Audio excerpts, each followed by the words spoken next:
Salam sejahtera semuanya, saya ucapkan. Selamat malam Pak Teddy. Selamat malam teman-teman semuanya. Perkenalkan, saya Ricci dari AM2 dengan NIM 1911003.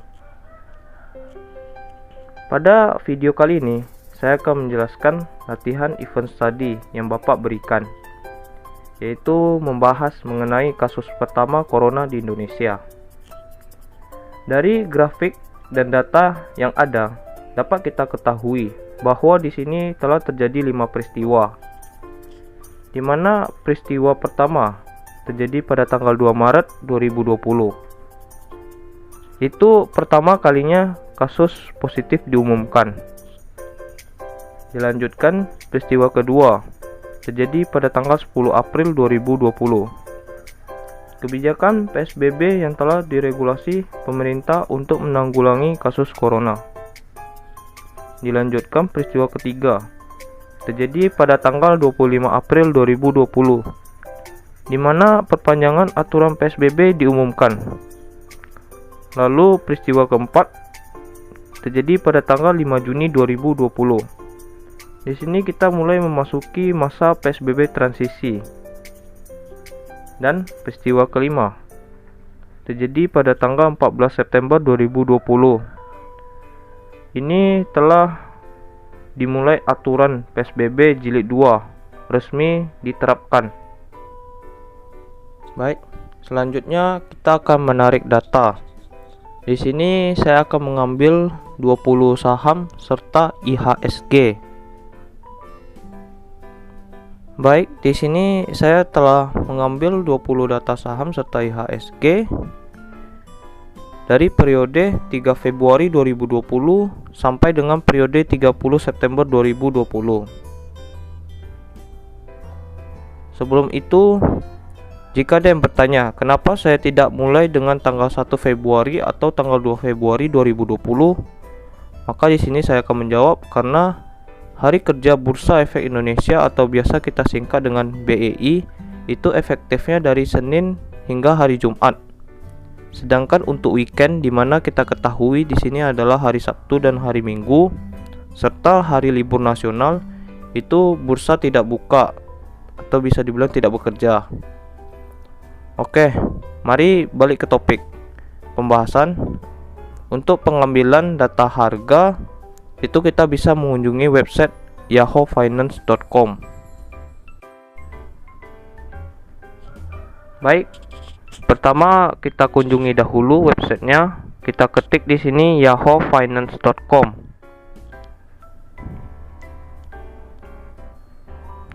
Di website ini kita bisa memilih emiten apa yang kita butuhkan. Di sini saya akan mencontohkan cara pengambilan data emiten PT Adaro Energi atau biasa kita singkat dengan simbol ADRO. Ketikkan saja ya simbol emitennya. Setelah itu akan muncul tampilan seperti ini. Lalu kita scroll sedikit ke bawah dan kita akan melihat di sini ada menu historical data. Lalu kita klik saja. Di sini kita bisa edit tanggal sesuai dengan kebutuhan masing-masing emiten. Pada latihan yang Bapak berikan, saya memulai dengan periode 3 Februari 2020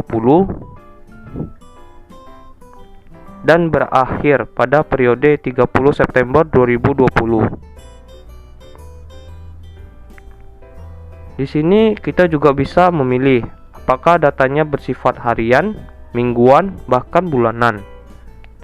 Setelah sudah disesuaikan semuanya dengan kebutuhan, maka kita tinggal download saja datanya.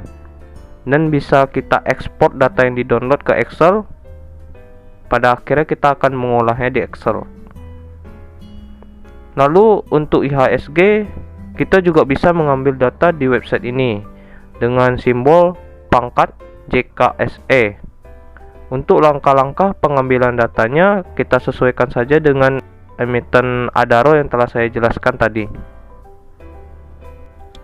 Setelah mendapatkan data dari website Yahoo Finance, Maka selanjutnya akan kita olah menjadi data seperti tampilan saat ini, atau tepatnya lihat di sheet harga. Ini adalah data siap olah yang telah saya buat.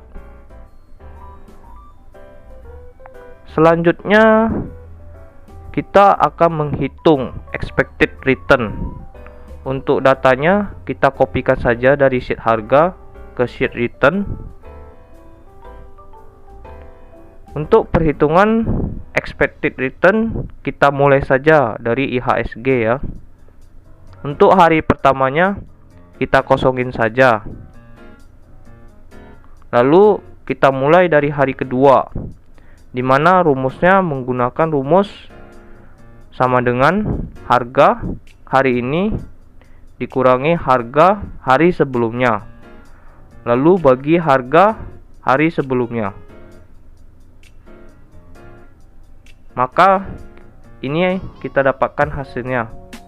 Kemudian kita copy, lalu kita blok ke samping dan ke bawah agar tidak memakan waktu lama untuk perhitungan tiap kolom dan barisnya. Lalu di sini kita memakai 4 angka di belakang koma. Agar tidak terlalu padat, kita edit saja kolomnya dengan menggunakan format cell. Lalu kita pilih number dan kita atur saja 4 angka desimalnya. Oke, selanjutnya kita bisa menandai kapan hari peristiwa terjadi pada sheet return ini. Di sini peristiwa pertama adalah tanggal 2 Maret 2020. Kita beri warna merah agar tidak mencolok. Di sini warna tidak ditentuin ya, bebas kreasi masing-masing saja.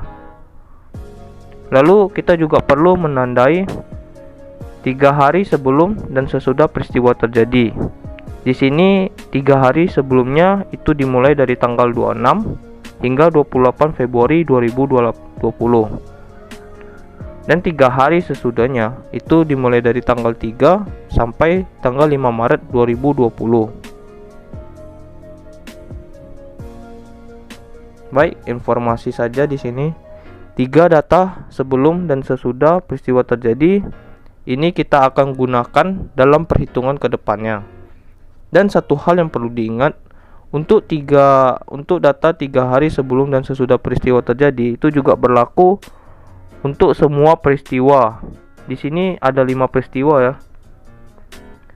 Setelah itu kita lanjut menandai keempat peristiwa yang telah diketahui dari data sebelumnya. Yaitu di sini ada tanggal 10 April 2020, 25 April 2020, 5 Juni 2020, dan 14 September 2020. Dari sini saya akan memberitahukan mengapa saya mengambil 13 April dan 27 April. Seperti yang sudah saya jelaskan sebelumnya, bahwa bursa libur pada hari weekend, hari libur nasional. Kebetulan di sini tanggal 10 April dan tanggal 25 April itu hari libur nasional. Jadi saya akan mengambil hari kerja bursa selanjutnya. Baik, selanjutnya kita akan melakukan perhitungan rata-rata, varian, standar deviasi, alpha serta beta pada sheet expected return ini dari masing-masing emitennya. Pertama, kita pindahkan dahulu nama ataupun judul emitennya ke bawah agar mempermudah kita dalam mengerjakan perhitungannya. Di sini untuk menghitung rata-rata kita bisa menggunakan rumus average. Lalu kita blok saja emiten yang terkait. Misalnya saja IHSG kita blok semuanya. Setelah itu kita kopas ke samping ya. Selanjutnya perhitungan variance. Kita menggunakan rumus var. Lalu seperti tadi kita blok saja emiten yang terkait dan kita kopas ke samping. Selanjutnya perhitungan standar deviasi. Kita menggunakan rumus STDEV. Seperti tadi sama saja kita blok emiten yang terkait, lalu kita kopas ke samping. Selanjutnya ada 2 lagi yang perlu kita hitung, yaitu alpha dan beta. Untuk kedua ini rumusnya sedikit berbeda dan langkahnya juga sedikit berbeda dengan yang 3 tadi. Untuk alpha, di sini kita menggunakan rumus intercept. Kemudian kita blok expected return saham emiten masing-masing. Di sini kita tidak bisa menghitung IHSG karena di sini IHSG kita gunakan sebagai patokan untuk membandingkan emiten 1 dengan IHSG. Jadi di sini kita blok emiten Adaro, lalu kita bandingi dengan IHSG sebagai patokannya. Jangan lupa di sini IHSG sebagai patokan kita absolutkan saja agar mempermudah kita kopas nantinya. Setelah itu kita enter, lalu kita kopaskan saja hasilnya ke samping. Selanjutnya untuk perhitungan beta. Di sini bedanya dengan alpha hanya pada rumusnya saja, yaitu slope. Lalu cara pengerjaannya sama juga dengan alpha tadi. Kita blok emiten terkait, lalu kita bandingkan dengan IHSG. Setelah dapat hasilnya, kita kopaskan saja ke samping. Ya, kemudian kita lanjutkan untuk ke sheet volume, di mana volume ini telah kita dapatkan bersamaan pada data harga di awal tadi. Saya jelaskan, kita ambil di website Yahoo Finance. Kemudian bedanya di sini ada yang namanya listed share. Listed share itu merupakan jumlah saham yang telah terdaftar di Bursa Efek Indonesia. Ini biasanya kita bisa ambil dari laporan keuangan masing-masing emiten. Pada emiten ada PT Adaro Energi. Di sini ada jumlah listed share-nya 31.985.962.000 lembar saham yang beredar ya. Untuk emiten selanjutnya juga bisa dicari begitu pada laporan keuangannya. Nah, dari jumlah lembar saham yang beredar inilah yang bisa kita gunakan dalam perhitungan trading volume activity atau biasa kita singkat dengan TVA. Baik, selanjutnya kita akan mencari trading volume activity atau biasa kita singkat dengan TVA. Di sini kita bisa ambil datanya dari sheet volume tadi. Setelah sudah dikopas semuanya, kita mulai perhitungannya dari tanggal 3 Februari 2020. Rumusnya yaitu sama dengan volume harian dibagi dengan listed share-nya. Dan jangan lupa untuk diabsolutkan ya untuk baris listed share-nya, agar nanti tidak merepotkan saat copy paste dalam mempermudah perhitungannya. Setelah sudah kita dapatkan angkanya, kita kopas saja ke kanan dan ke bawah. Ya, setelah sudah menghitung TVA, kita juga perlu menandai peristiwa-peristiwa yang terjadi pada sheet return tadi. Peristiwa-peristiwa di sini ya tadi seperti tanggal 2 Maret, tanggal 10 April, tanggal 25 April, dan selanjutnya. Itu perlu kita tandai agar mempermudah nanti pengambilan datanya. Oke, selanjutnya kita juga akan menghitung rata-rata dan standar deviasi pada sheet TVA ini dari masing-masing emitennya. Pengerjaannya sama saja seperti perhitungan di sheet return tadi. Di sini untuk menghitung rata-rata kita menggunakan rumus average. Kita blok saja emiten yang terkait, lalu kita enterkan. Setelah itu kita copy paste saja ke samping. Selanjutnya perhitungan standar deviasi. Di sini kita menggunakan rumus sama dengan STDEV. Seperti tadi sama saja. Kita blok saja emiten yang terkait dan kita kopas ke samping. Baik, setelah kita melakukan perhitungan pada sheet TVA tadi, kita akan mulai memasuki perhitungan pada hari peristiwa terjadi. Di sini kita akan mulai saja perhitungannya dari tanggal peristiwa 2 Maret 2020 ya.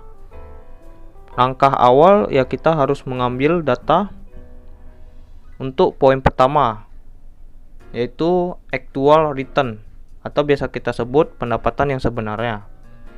Di sini kita tinggal ambil saja ya, atau bisa kita kopas saja datanya dari sheet return karena sudah kita tandai pada awal perhitungan tadi. Jadi data yang diambil di sini adalah 3 hari sebelum dan sudah peristiwa terjadi. Sedangkan untuk hari H itu kita tidak perlu ambil lagi. Hari H di sini maksudnya itu tanggal 2 Maret 2020 ya. Jadi itu saja mungkin kira-kira untuk poin pertama, actual return. Lalu kita lanjutkan menghitung poin kedua, yaitu expected return atau pendapatan yang diharapkan. Di sini kita akan menggunakan alpha dan beta. Untuk perhitungan alpha dan beta sudah kita lakukan tadi di sheet return. Kemudian kita kopaskan saja perhitungannya pada sheet peristiwa tanggal 2 Maret 2020 ini. Setelah itu kita akan menghitung expected return-nya. Kita kopas saja terlebih dahulu tanggal serta return IHSG actual return tadi untuk ke expected return-nya, agar kita tidak perlu terlalu repot.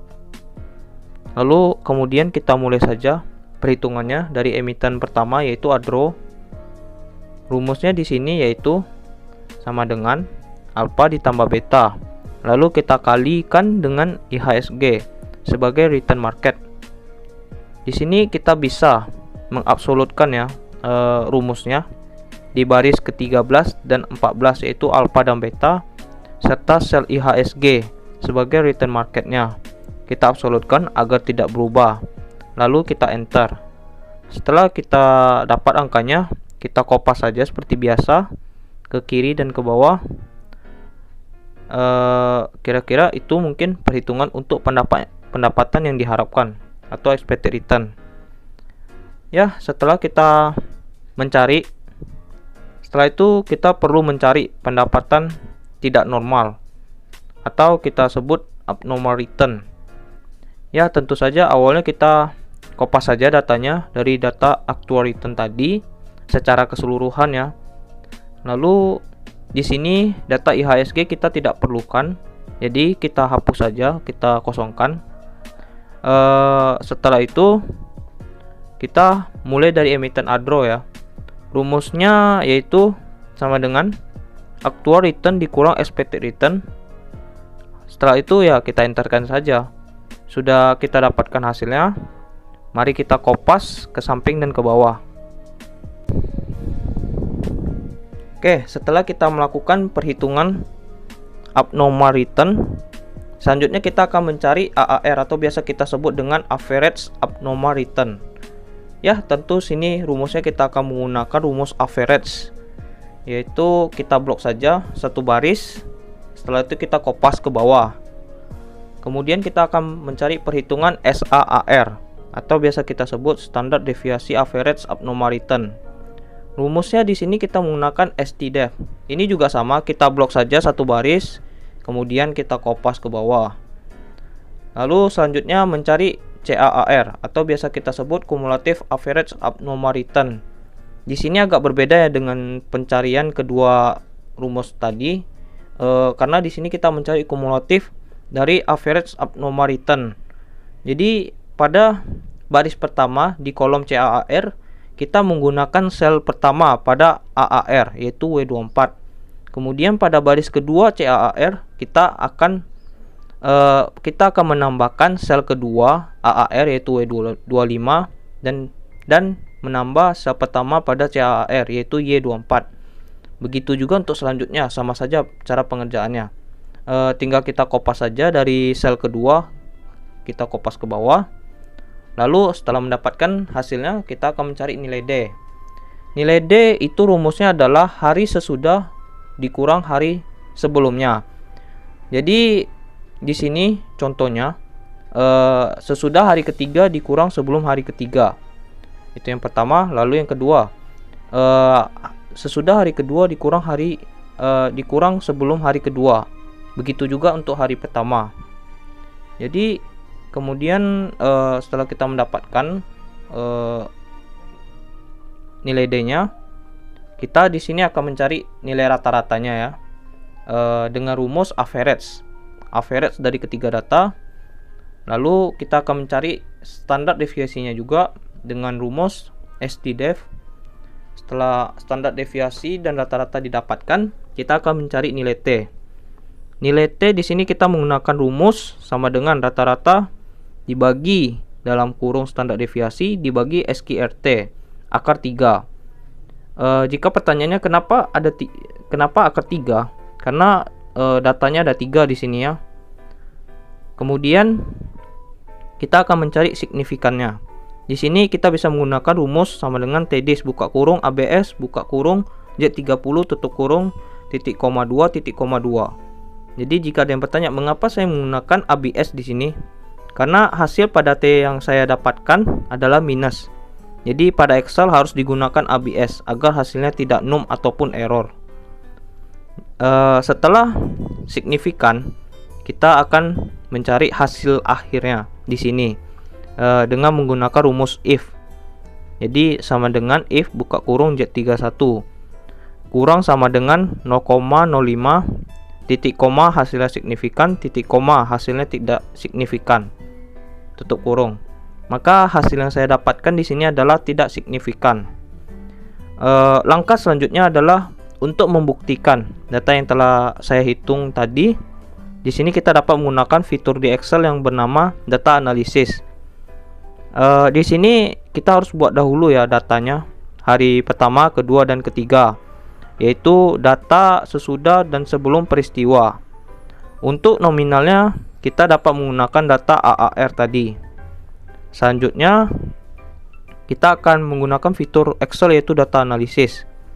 Di sini kita klik saja data analisis, lalu kita akan mencari the test period to sample for means. Lalu kita klik saja. Oke, setelah muncul menunya seperti yang ditampilkan ini, kita akan mengisi. Untuk variabel pertama, kita blok saja kolom sesudah pada data yang telah kita siapkan tadi. Lalu untuk variabel kedua, kita bisa blok kolom sebelum pada data yang telah kita siapkan tadi. Di sini ada label, kita centang saja labelnya. Lalu untuk alpha itu kita tidak revisi karena kita akan menggunakan 0,05. Lalu kemudian ada output range. Di sini kita bisa meletakkan datanya dimanapun kita mau. Kalau saya akan meletakkan pada data yang telah saya siapkan tadi tepat di sampingnya. Lalu kita klik OK. Setelah itu datanya sudah muncul ya. Bisa kita lihat di sini apakah perhitungannya sudah sesuai dengan yang kita perhitungkan tadi. Pada perhitungan tadi T saya adalah min 1,77886989. Jadi setelah kita bandingkan ya dengan data analisis, itu hasilnya sama saja ya. Kemudian TD saya di sini adalah 0,2172282. Ya, kita juga bisa membandingkan pada data analisis. Ini hasilnya juga sama ya. Perlu diketahui sini pada TD saya menggunakan dua sisi. Jadi jika kita mau menggunakan satu sisi juga bisa. Ini pada rumus kita tinggal mengubah ujungnya aja menjadi 1. Dan saya sudah mengubah TD saya menjadi satu sisi. Di sini hasil yang saya dapatkan adalah 0,1086141. Ya, kita bandingkan juga lagi kepada data analisis, hasilnya juga sama. Jadi di sini sisi yang kita pilih ini bebas, kita mau menggunakan yang mana. Apakah kita akan menggunakan satu sisi atau dua sisi? Tapi cenderung saya akan menggunakan dua sisi. Oke, selanjutnya kita akan mencari standardized abnormal return atau kita singkat SAR. Di sini kita akan menggunakan rumus yaitu sama dengan abnormal return dibagi dengan standar deviasi return masing-masing emiten. Ya, maka kita akan mendapatkan hasilnya. Setelah kita dapat hasilnya, kita kopas saja ke samping dan ke bawah agar tidak membuang waktu. Setelah mencari SAR, kita akan mencari Total Standardized Abnormal Return atau kita singkat TSAR. Di sini kita akan menggunakan rumus, yaitu rumus sum. Kita blok saja satu baris emitennya. Setelah itu, setelah kita dapatkan hasilnya, kita kopas. Kita kopas saja. Kemudian kita akan mencari standar deviasi Standardized Abnormal Return atau kita singkat dengan SSAR. Di sini kita akan menggunakan rumus STDEV. Sama saja ya, kita blok saja, lalu kita kopas. Dan kita juga akan mencari Average Standardized Abnormal Return atau kita singkat dengan ASAR. Di sini ya kita juga akan menggunakan rumus average. Sama saja, kita blok saja satu baris, kemudian kita kopas. Setelah mendapatkan ketiga itu, kemudian kita akan mencari rumus T di sini. Maksud saya T hitung. Seperti tadi ya rumusnya. Di sini yaitu sama dengan rata-rata dibagi dalam kurung standar deviasi, kita bagi SQRT akar 20. Mengapa 20? Karena jumlah emiten yang saya ambil ada 20. Ya, setelah dapat hasilnya, kita akan mencari signifikan. Sini kita akan menggunakan rumus sama dengan TDIS dalam kurung ABS dalam kurung Z36 tutup kurung titik koma 19 titik koma 2. Pada rumus kenapa menjadi 19? Karena di sini N kurang 1, di mana ada 20 emiten, lalu kita kurang 1, hasilnya akan menjadi 19. Lalu seperti yang tadi saya jelaskan, ada ABS, karena hasil pada T hitung saya ada yang minus, meskipun tidak semua, tapi ini tetap akan menggunakan ABS agar hasilnya tidak num ataupun error. Dan terakhir, saya menggunakan rumus dua sisi ya pada rumusnya. Oke, selanjutnya kita akan mencari perhitungan hasil. Di sini hasil kita akan menggunakan rumus if ya, sama dengan if buka kurung AA36 kurang sama dengan 0,05 signifikan titik koma hasilnya tidak signifikan tutup kurung. Jadi maka hasil yang saya dapatkan pada akhirnya adalah tidak signifikan. Dan yang terakhir kita akan mencari perhitungan trading volume activity atau kita singkat TVA. Untuk data kita bisa kopas dari sheet TVA tadi yang sudah kita tandai di awal. Kemudian kita akan mencari AAR, SAAR, CAAR dan nilai D. Untuk AAR kita akan menggunakan rumus average. Lalu untuk SAAR kita akan menggunakan rumus STDEV. Untuk CAAR kita akan mengambil data dari average, lalu nanti dijumlahkan dengan kolom kumulatif juga, sama seperti sebelum cara pengerjaannya. Lalu kita akan mencari nilai D. Itu rumusnya adalah hari sesudah dikurang hari sebelumnya. Selanjutnya, setelah mendapatkan keseluruhan nilai D, selanjutnya kita akan mencari average ya untuk nilai D. Sama seperti tadi menggunakan rumus average. Lalu kita akan mencari standar deviasi dengan menggunakan rumus STDEV. Setelah mendapatkan average dan STDEV standar deviasi, kita dapat mencari nilai T. Di sini kita akan menggunakan rumus sama dengan rata-rata dibagi dalam kurung standar deviasi dibagi SQRT akar 3. Mengapa 3? Karena datanya ada 3 ya. Kemudian kita akan mencari signifikannya. Di sini sama saja kita akan menggunakan rumus sama dengan TDIS buka kurung ABS buka kurung Z51 tutup kurung titik koma 2 titik koma 2. Oke, setelah kita mendapatkan hasilnya, kita akan mencari hasilnya di sini ya, bukan hasil dari signifikan, tapi hasil akhirnya di sini apakah dia signifikan atau tidak signifikan. Di sini kita akan menggunakan rumus if, sama dengan if buka kurung Z52 kecil sama dengan 0,05 titik koma hasilnya signifikan, titik koma hasilnya tidak signifikan, tutup kurung.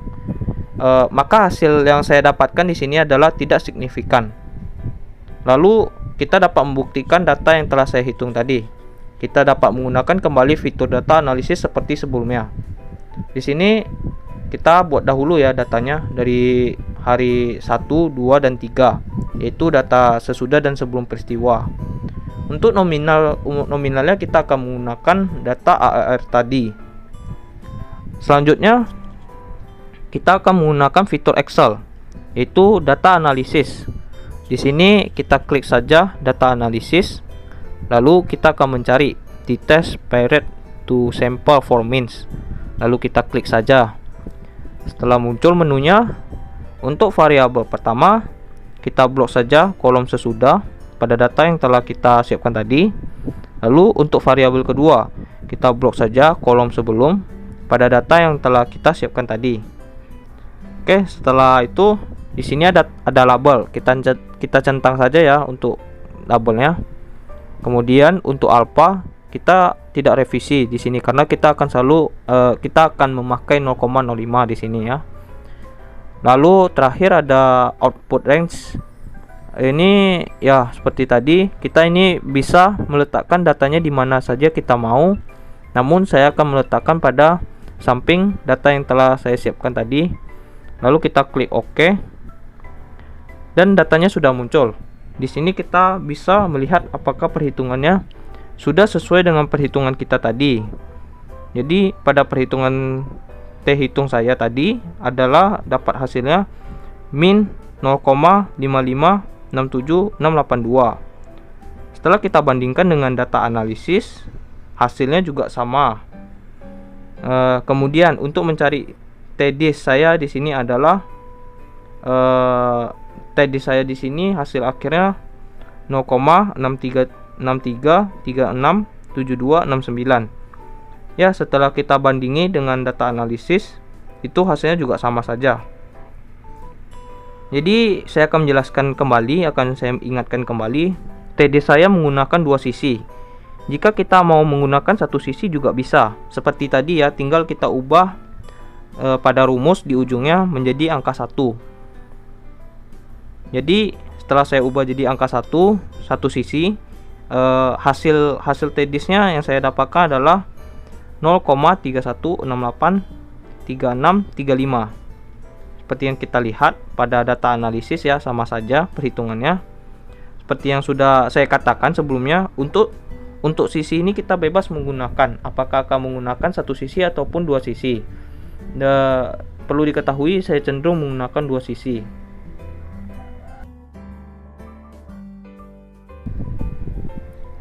Oke, setelah menghitung TVA-nya, kita sudah selesai nih untuk satu peristiwa di tanggal 2 Maret 2020. Ya, cukup panjang perjalanannya di sini.